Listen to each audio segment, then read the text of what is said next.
तो फाइनली आज के दिन Thor love and thunder release हो गई है और अब तक हमने इस मूवी से जितना एक्सपेक्ट किया था ये उससे भी कई ज्यादा अच्छी मूवी निकली। और इस मूवी को जिस कैरेक्टर ने सबसे खास बनाया है वो है इस मूवी का मेन विलन यानी कि गॉर द गॉड बुचर। क्योंकि थॉर का ये पावरफुल विलन अकेले ही थॉर, माइटी थॉर और वेलकरी जैसे 3 पावरफुल सुपर हीरोज पर भारी पड़ गया था। तो इसीलिए बिना टाइम गवाए Thor love and thunder movie के एक्सप्लेनेशन को स्टार्ट करते हैं। तो इस मूवी की शुरुआत होती है गौर के प्लेनेट से, जहां पर हम गौर और उसकी बेटी को देखते हैं। यहीं पर हमें पता लगता है कि गौर के प्लेनेट के सारे लोग भूख और प्यास से मर चुके हैं और अब सिर्फ गौर की बेटी बची है, जो कि गौर की आंखों के सामने ही, लेकिन अब वो भी भूख से अपनी जान दे देती है। लेकिन गौर अब भी गॉड से प्रार्थना कर रहा होता है और उनसे दुआ मांग रहा होता है कि वो ये सब ठीक कर दें। पर तभी गौर को एक जंगल से कुछ आवाजें आती है, जिसके बाद जब गौर आवाज का पीछा करते हुए वहां तक जाता है तब वहां पर उसे एक गोल्डन कलर का फ्लावर गॉड दिखता है। लेकिन इस गोल्डन गॉड के सामने ही गौर को एक ब्लैक गॉड भी दिखता है, जिसके पास ही रखी होती है नेक्रोसॉर्ड। इसके बाद ही गौर जैसी गोल्डन गॉड को देखता है तब वो उसके सामने अपना सिर झुकाता है और उससे प्रार्थना करने लगता है। जिसके बाद वो गोल्डन गॉड गौर को बताता है कि मैं बहुत शक्तिशाली हूँ और मैंने इस ब्लैक गॉड को मारा है, जो ब्लैक गॉड इस ऑल ब्लैक नेक्रोसॉर्ड का विल्डर था। इसके बाद वो गोल्डन गॉड नेक्रोसॉर्ड के बारे में बोलते हुए कहता है कि ये नेक्रोसॉर्ड दुनिया में तब से एग्जिस्ट करती है जब से इस ब्रह्मांड का क्रिएशन भी नहीं हुआ था और ये समय समय पर अपने यूजर को चुनती आई है। लेकिन ये स्वॉर्ड एक श्रापित स्वॉर्ड है, जो कि जिसके हाथों में भी जाती है उसे भी श्रापित कर देती है। इसके बाद गौर उस गोल्डन गॉड की पूजा करने लगता है और उसकी प्रार्थना करते हुए उससे कहता है, हे गॉड, हमें आपकी जरूरत है, हमारे प्लेनेट के सारे लोग मारे गए हैं, इसीलिए अब आप ही हमारी मदद कर सकते हैं। लेकिन वो गोल्डन गॉड गौर से कहता है कि तुम लोगों की जान की कोई कीमत नहीं है, तुम्हारे मरने से हमें कोई फर्क नहीं पड़ेगा। और ये कहकर वो गौर का मजाक उड़ाने लगता है। गौर अपने गॉड के मुंह से ये बातें सुनकर बहुत शौक हो जाता है। जिसके बाद गौर उससे कहता है कि तुम गॉड्स पूजा के लायक नहीं हो और तुम्हें तो गॉड कहलाने का भी हक नहीं है। लेकिन ये सुनते ही गोल्डन गॉड गुस्सा हो जाता है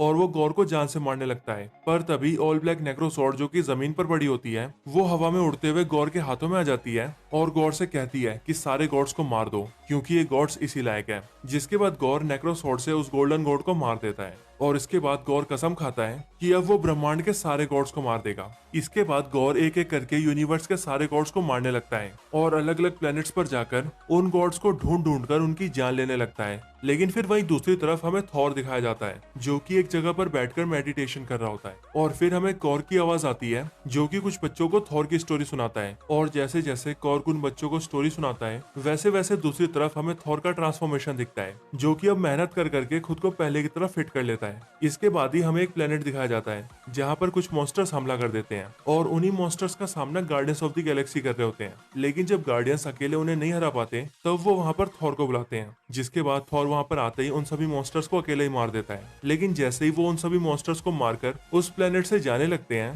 तभी पीटर क्विल को अलग अलग प्लेनेट से मैसेज आने लगते हैं और फिर उन सभी को पता लगता है कि एक ऐसा कैरेक्टर है जो कि यूनिवर्स के सारे गॉड्स को मार रहा है। और फिर जब वो लोग उन मैसेजेस को देखते हैं तो वहीं पर थॉर को अपनी दोस्त लेडी सिफ दिखती है। जिसके बाद थॉर ये फैसला करता है कि उसे गार्डियंस ऑफ द गैलेक्सी की टीम से अलग हो जाना चाहिए और उन दोनों को अलग अलग जाकर यूनिवर्स के गॉड्स की हेल्प करनी चाहिए। और फिर यहीं पर थॉर ये फैसला करता है कि वो अपनी दोस्त लेडी सिफ के पास जाएगा। जिसके बाद थॉर अपने दोस्त कॉर्क के साथ उस प्लेनेट पर पहुंच जाता है, जहां पर उससे फेलिगर द बेहेमोथ की लाश दिखती है और उसी प्लेनेट पर लेडी सिफ भी होती है, जो कि गॉड बुचर उसकी आर्मी से लड़ते हुए अपने एक हाथ को गंवा चुकी होती है। इसके बाद यहीं पर लेडी सिफ थॉर को गॉर द गॉड बुचर के बारे में सब कुछ बताती है और उससे कहती है कि अब वो न्यू एस्गर्ड पर हमला करने गया है और वहां जाकर अब वो सारे गॉड्स को मारना चाहता है। और फिर ये सुनते ही थॉर वहां से सीधे न्यू एस्गर्ड पर जाता है। फिर इसके बाद ही हमें अर्थ का सीन दिखाया जाता है, जहां पर हम जेन फॉस्टर को देखते हैं और फिर यहीं पर हमें पता लगता है कि जेन फॉस्टर को कैंसर हो चुका है और अब वो कुछ ही दिनों में मरने वाली है।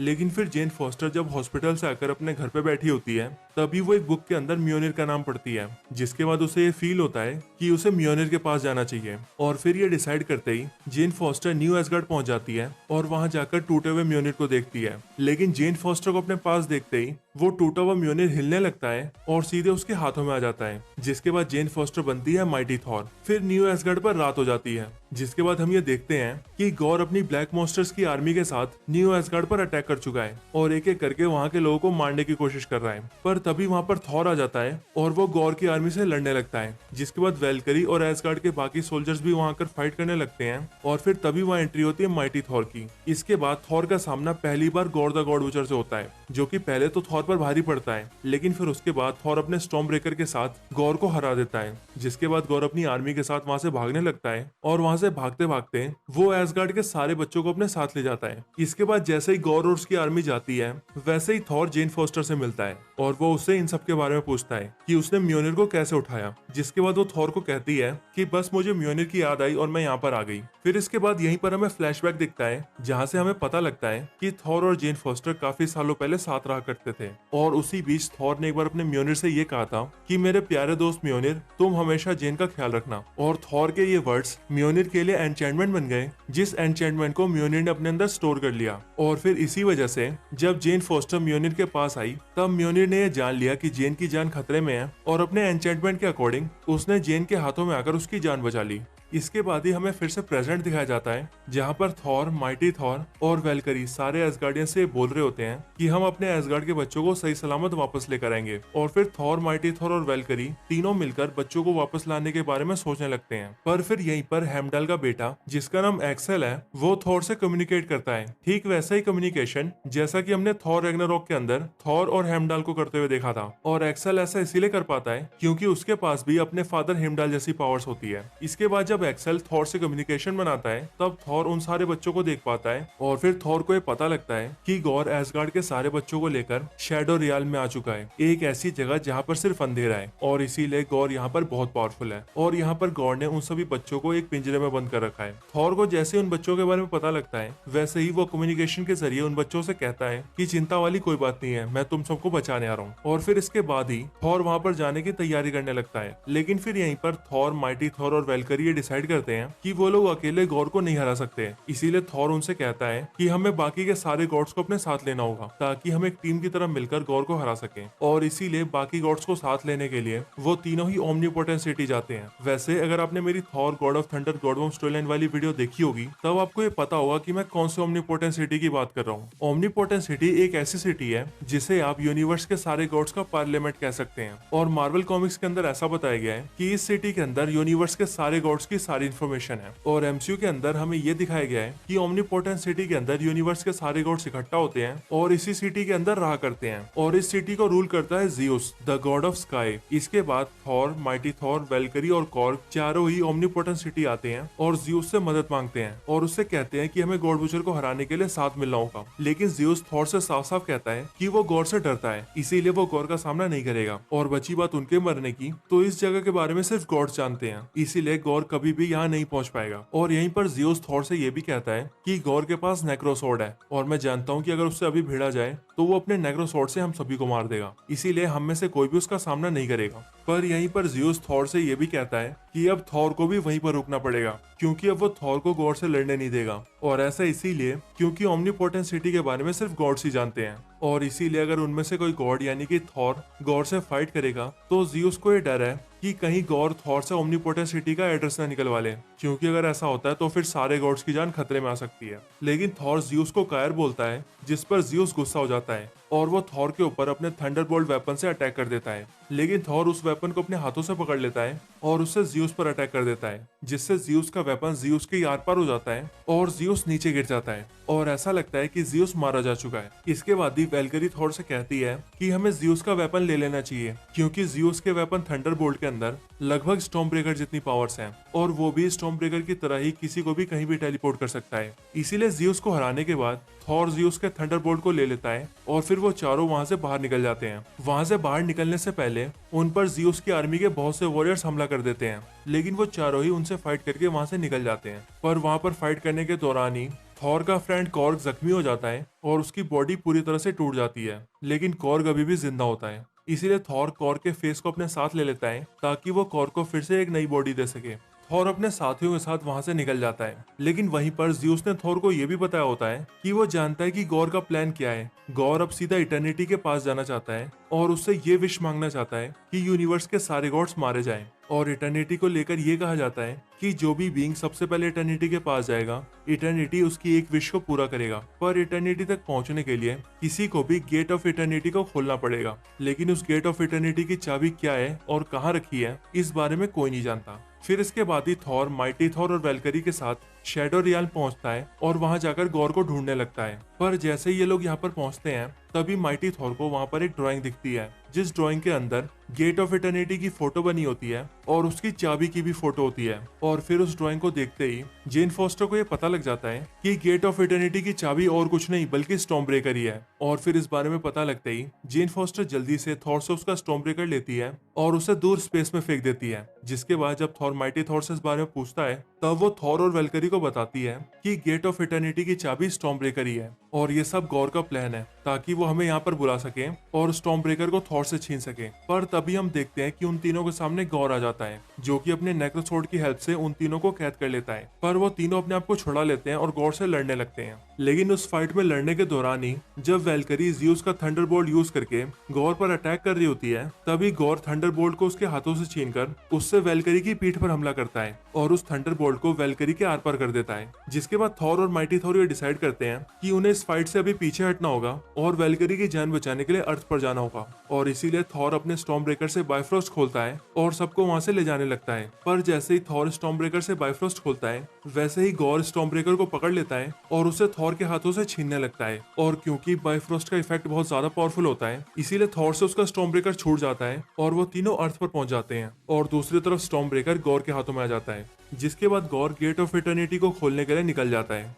गॉर से हुई फाइट की वजह से वेलकरी के साथ साथ माइटी थॉर भी काफी जख्मी हो जाती है। इसीलिए थॉर उन दोनों को हॉस्पिटल ले जाता है, जहां पर पहुंचकर थॉर को ये पता लगता है कि जब जब जेन फॉस्टर म्योनिर को समन करेगी तब तब वो माइटी थॉर तो बन जाएगी, लेकिन उसका कैंसर और भी ज्यादा बढ़ता जाएगा और इवेंचुअली उसकी जान चली जाएगी। वैसे ऐसा ही कुछ हमें कॉमिक्स में भी दिखाया गया है, क्योंकि मार्वल कॉमिक्स के अंदर भी हमें यही बताया गया है कि जब जब जेन फॉस्टर म्योनिर को समन करती थी तब तब उसका कैंसर बढ़ता जाता था। इसके बाद इस बारे में पता लगता ही थॉर जेन फॉस्टर से कहता है कि अब वो कभी भी म्योनिर को समन नहीं करेगी, क्योंकि अब अगर जेन फॉस्टर एक और बार भी माइटी थॉर बनी तो वो शायद जिंदा नहीं रहेगी। इसके बाद थॉर वेलकरी और जेन फॉस्टर से कहता है कि तुम दोनों यहीं आराम करो, मैं अकेला गॉर से लड़ूंगा और सारे बच्चों को बचा कर लाऊंगा। इसके बाद वेलकरी उसे ज़्यूस का थंडरबोल्ट भी देती है ताकि उसकी हेल्प से वो गॉर से फाइट कर सके। फिर इसके बाद ही गॉर थंडरबोल्ट की हेल्प से खुद को टेलीपोर्ट कर लेता है और शैडो रियल पहुंच जाता है, जहां पर पहुंचते ही वो गॉर को देखता है जो कि स्टॉर्म ब्रेकर की मदद से गेट ऑफ इटर्निटी को ओपन कर रहा था।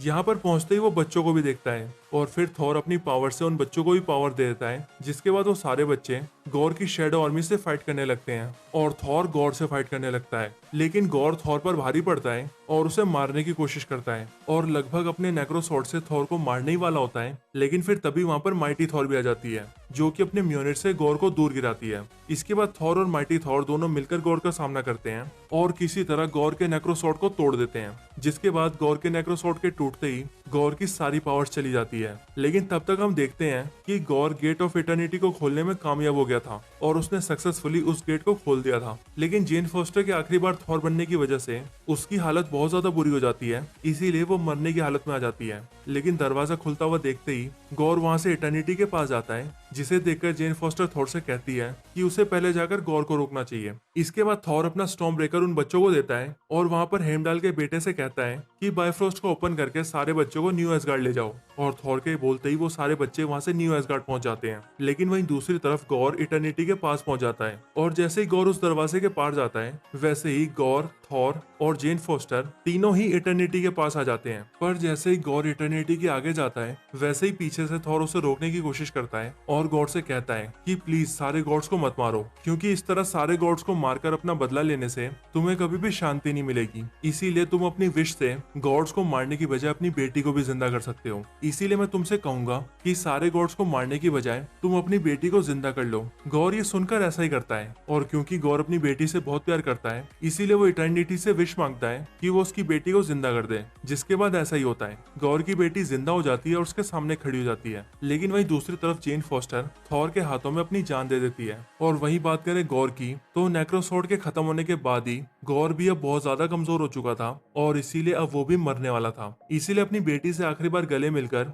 गौर थॉर से कहता है कि प्लीज मेरी बेटी का ध्यान रखना और इसकी अच्छे से परवरिश करना। जिस पर थॉर गौर से हाँ कहता है और फिर इसके बाद ही गौर भी खत्म हो जाता है। जिसके बाद थॉर गौर की बेटी को लेकर वहां से चला जाता है। फिर इसके बाद ही हमें न्यू एसगार्ड का सीन दिखता है, जहाँ पर हम देखते हैं कि सारे बच्चे अपने घर वापस आ चुके हैं और अब वेलकरी उन सबको वॉरियर की ट्रेनिंग दे रही है, ताकि अगर ऐसी कोई सिचुएशन फिर से आए तो वो बच्चे उस सिचुएशन का सामना कर सके। और वेलकरी के साथ ही लेडी सिव भी बच्चों को ट्रेनिंग देती है। इसके बाद ही हम थॉर को देखते हैं जो कि गॉर की बेटी की परवरिश कर रहा होता है और यहीं से हमें पता लगता है कि थॉर और गॉर की बेटी अब साथ में रहेंगे। और यहीं पर हमें गॉर की बेटी के बारे में ये भी पता लगता है कि उसके अंदर भी गॉड जैसी पावर्स हैं और ऐसा इसीलिए क्योंकि उसे इटर्निटी ने जीवन दान दिया है, जिस वजह से उसके अंदर भी गॉड लाइक पावर्स हैं। और फिर इसके बाद ही हम ये देखते हैं कि थॉर और गॉर की बेटी एक दूसरे प्लेनेट पर जाते हैं जहाँ पर थॉर अपने हाथों में म्योनिर लेता है और गॉर की बेटी के हाथों में अपना स्टॉर्म ब्रेकर दे देता है, जिसके बाद वो दोनों मिलकर उन सभी मॉन्स्टर से लड़ने लगते हैं। और फिर यहीं पर ये मूवी एंड हो जाती है और मूवी की एंडिंग के साथ ही हमें ये दिखाया जाता है कि Thor love and thunder movie के अंदर